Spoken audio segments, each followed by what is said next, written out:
He came out of the tough streets of Buenos Aires, and he was a genius, pure and simple.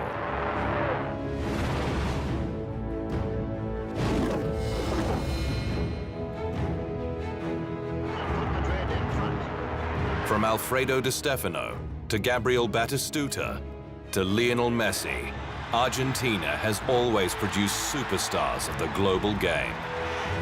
But in all likelihood, one man stands at the top of the pile for the sky blue and white colors, and they called him Pibe de Oro, the Golden Boy. Diego Armando Maradona played 4 FIFA World Cups for Argentina and won trophies with Napoli in Italy and with FC Barcelona in Spain. But it was his near single-handed elevation of Argentina to the World Cup victory in 1986 in Mexico that allows him to stand apart. As captain, he lifted the trophy for Argentina's 2nd ever win and was player of the tournament.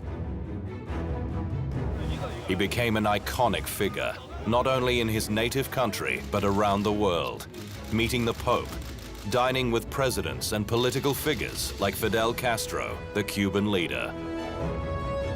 And there were some tough times. A substance abuse problem that brought him down for many years, and a positive drug test at the 1994 World Cup that saw him sent home from the United States. Through it all, Maradona was idolized because of his ability on the ball, the lethal left foot strikes, and for the bulging list of achievements. In Buenos Aires, a museum opened to show off his memorabilia, including the boots he used to tear apart the rest of the opposing teams in Mexico in 1986. He is part of the historical moment of Argentina and of the whole world. He is synonymous with Argentina. When you say the word Maradona, you say the word Argentina. He is one of the icons,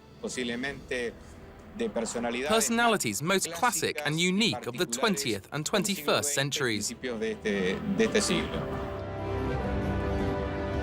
Then there was the Church of Maradona, founded in the Argentine port city of Rosario, where the 120,000 members honor the day June 22nd, 1986, when Maradona's 2 goals destroyed England in a World Cup quarter-final.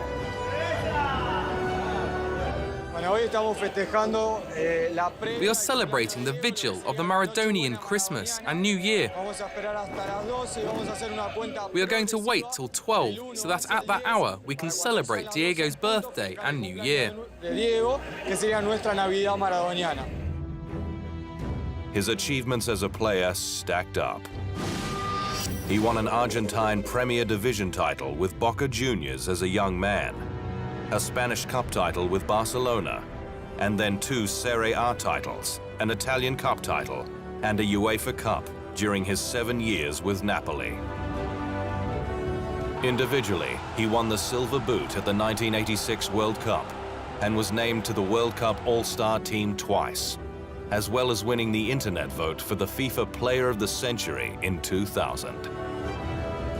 Lionel Messi, the wizard who followed in his footsteps, but who could not repeat his World Cup exploits, told it straight. The greatest there's ever been. Still to come on The Immortals, a tale of 2 superstars of their time.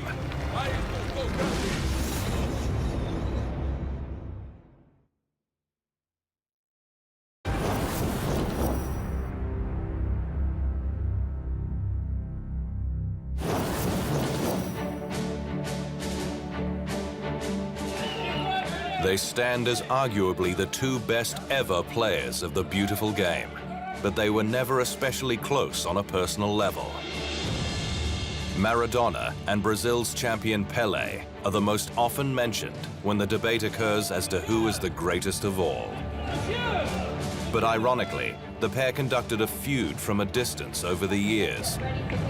They were somewhat different players. Pelé more of a pure striker, and Maradona more of a midfielder. Maradona was an incredible dribbler, but left-foot dominant, while Pelé was equally proficient on either side. And over the journey, Pelé won more, his 3 World Cup medals being unique. When FIFA decided in 2000 to hold a poll to determine the player of the century, it quickly split the vote and named both Pelé and Maradona as winners, unable to reach a definitive decision. Maradona had dominated the internet poll with 53.6% of votes, ahead of Pelé's 18.5% and Eusebio on 6.2%. But in a separate poll of an international jury, along with readers of the FIFA magazine, Pelé finished on top with more than 72% of the vote. Alfredo Di Stefano was second and Maradona was third, a result that displeased him. I had the vote of the people. Pelé won by forfeit. Responding, Pelé called Maradona an ill man.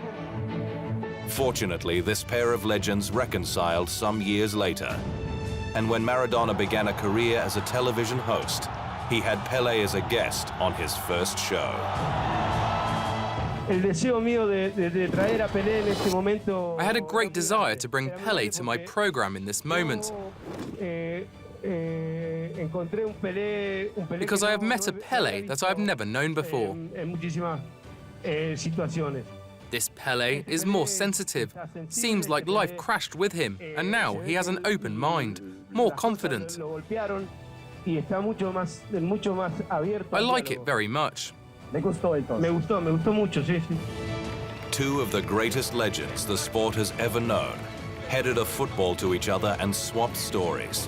It was an almost perfect moment.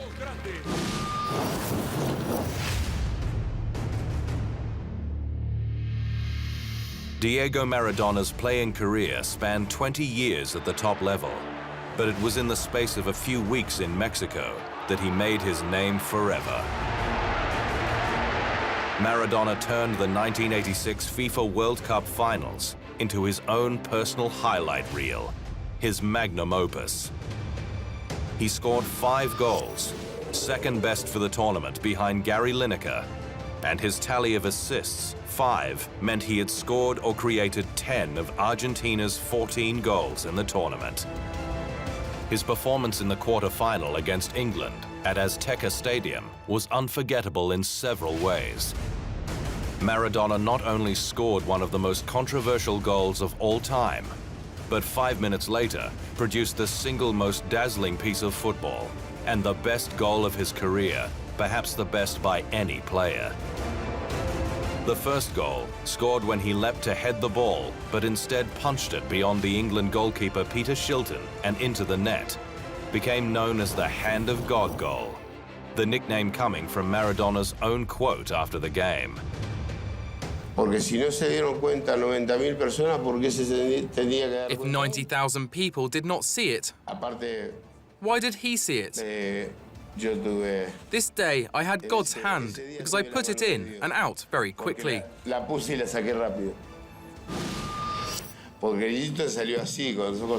90,000 fans didn't suspect it was a handball. But it was God's hand. The second goal, drilled into the net after he took the ball in his own half and beat 4 English defenders and Shilton, was named the FIFA World Cup Goal of the Century in 2002.